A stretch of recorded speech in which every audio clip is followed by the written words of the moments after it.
Welcome, my peeps, my peoples. Please like, comment, subscribe, share the video. It'll be greatly appreciated from the bottom of my heart. My peeps, my peoples. Peep Squad is in the building, baby. We're going to the top, to the top, to the top, baby.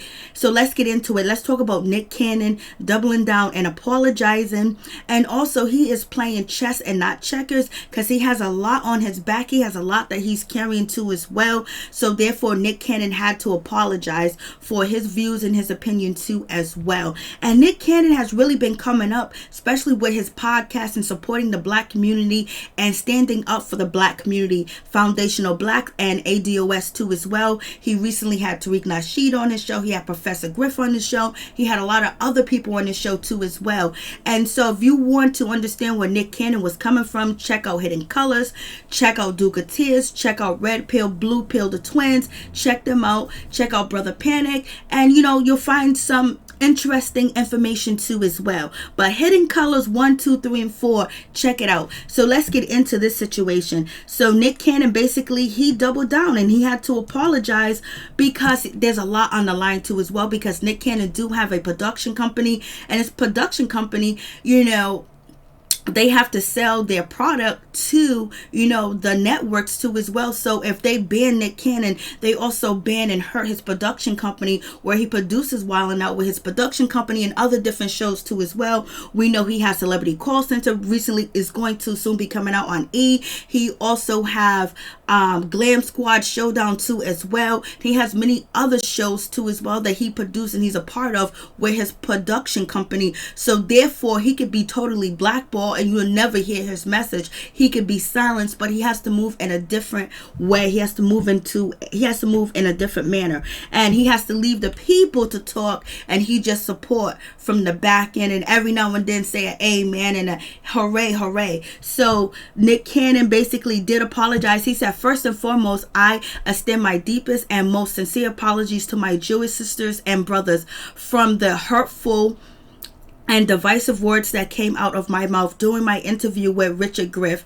They reinforced the worst stereotypes of a proud and magnificent people, and I feel ashamed of the uninformed and naive place that these words came from. The video of this interview has since been removed. So, Nick Cannon removed the interview that he had with Professor Griff too as well. So he removed the interview from his, YouTube channel and his podcast and many other videos too as well. And so Nick Cannon has doubled down. He has apologized. He's basically trying to move forward, and the same token, he still wants to keep his Wildin' Out situation. He doesn't want to hear none of that, none of that mess about MTV, Viacom, CBS actually keeping his Wildin' Out brand and actually making money off of it, because it took Nick Cannon been building Wildin' Out since 2005. So therefore, that's his intellectual property, and they may misuse it, destroy it, because it's been on for 15 seasons. So evidently the people love Wildin' Out, and I'm one of the people that do watch Wildin' Out, and I love all the people and the cast members on Wildin' Out too as well, from the beginning until now. Nick Cannon has vamped so many different people's careers and built them up to be #1 comedians. They took the platform of Wildin' Out and took it all the way with their talents and their strive, and also basically determination too as well. So therefore, Nick Cannon is building a whole new brand, a whole new generation of comedians, actors, rappers, singers from Wildin' Out that are so talented, and he's putting them all on display. And they also speak formed things on the show too as well, like they conscious too as well. But the consciousness came out of Nick Cannon. He was feeling the black power. He was feeling like Malcolm X up in here. He was feeling like he was feeling himself, and he was feeling the power, and he was feeling that he had a platform and he needs to use it to speak up for his people. But now he's been told by Hollywood, he's been told by the bigger people, that you need to hush down, dial down, and you need to apologize. So we're going to see how this situation works out with Nick Cannon, because we also know that the same thing is going on with Mariah Hood from Married to Medicine. Bravo is trying to steal her intellectual, project and her intellectual idea to as well, Married to Medicine, and fire her and take her brand and use it. So therefore, you got to look out and you got to watch out what's going on and what's happening too as well, because you come to these big corporations and these networks with these ideas, these plans, and these production that's already produced, already set. The formula's there, and they can just take it away from you. So Nick Cannon vows not to let them take anything from him. So he will be, suing for his, intellectual property, which is Wildin' Out. And I don't blame him at all, point blank, period. I mean, Wildin' Out is on point. I cannot watch Wildin' Out without seeing, Nick Cannon or the DJ, you know what I mean? I can't.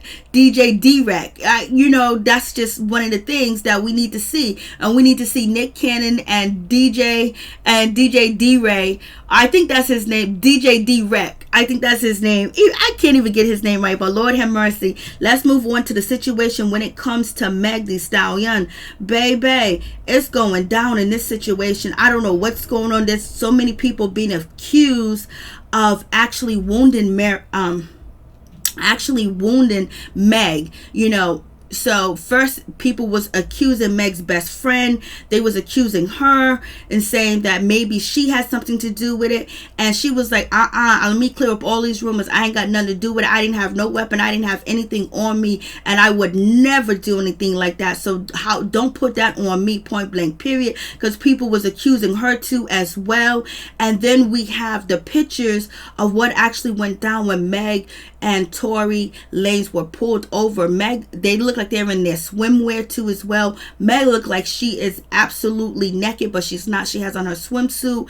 But also, as you see, as she move around, you can see her footprints are dark, and that is where her two wounds came from. So when she was pulled over, and by the popos and the police officers, she had to get out the truck. Her best friend Kelsey had to get out the truck too as well, and Tory Lanez was already out the truck too as well. Imagine being a victim and having two bullet wounds to the feet, and you're being treated like a criminal. You're being told to get out the vehicle, lay down, blase and the third, even though the officers don't know what's going on, because witnesses said the perpetrators were in a black SUV. It's alleged that Tory Lanez may have let something off in the air because something was going on, something was happening, and he may have struck Meg by accident. That's allegedly.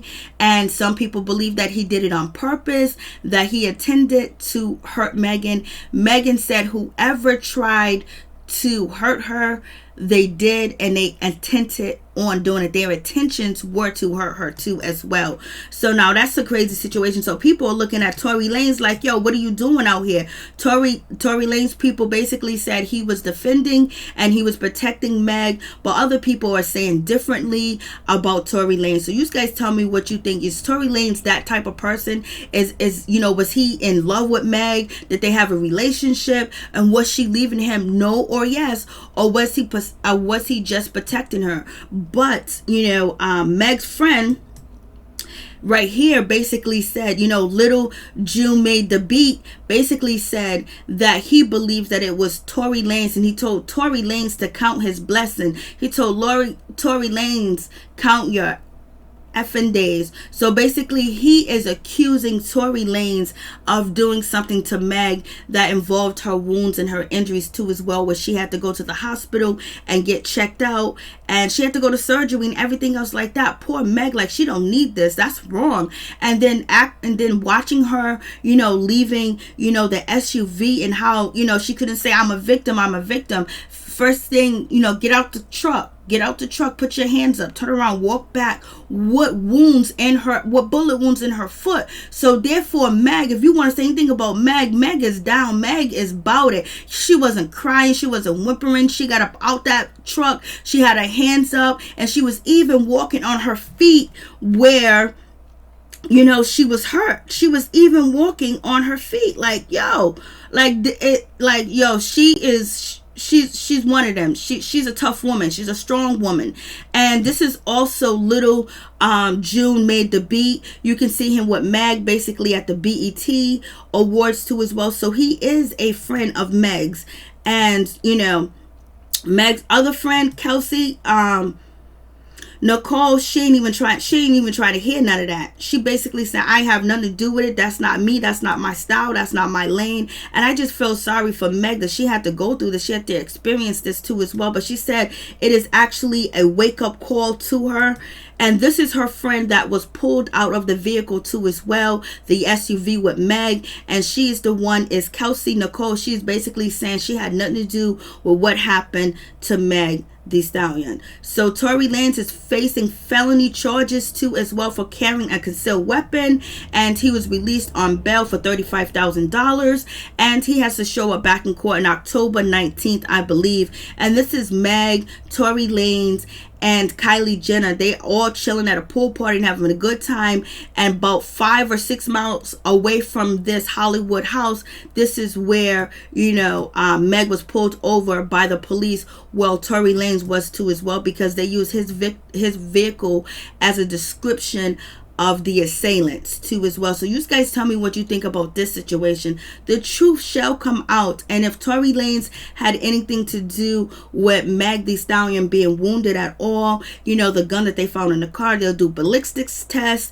and they will find out if it's the same weapon that was used on Meg Thee Stallion. So this is all allegedly. You guys tell me what you think. Peace. I'm out. Much love to all my peeps and my peoples, and much love to you, Megan Thee Stallion. Hopefully you have a great recovery and everything else like that, because Meg basically, she's not, she got, she got wounds. Like, that's not something that she wanted to happen, or something that she was looked for to happen to her too as well.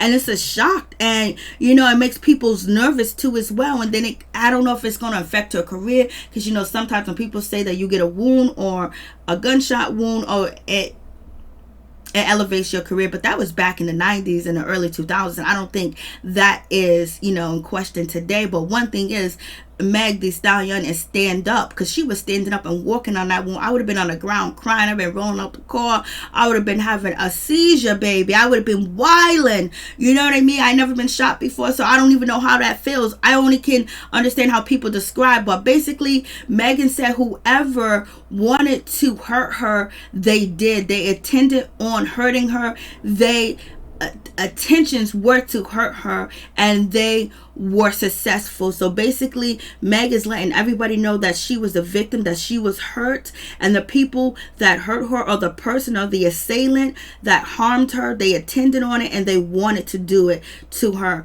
And she knows that she is the victim. I don't know if she knows who her assailant is. People are alleging that it's Tory Lanez, but innocent until proven guilty. So we'll see what happens in the future. Peace. I'm out. Much love to all my peeps and my peoples.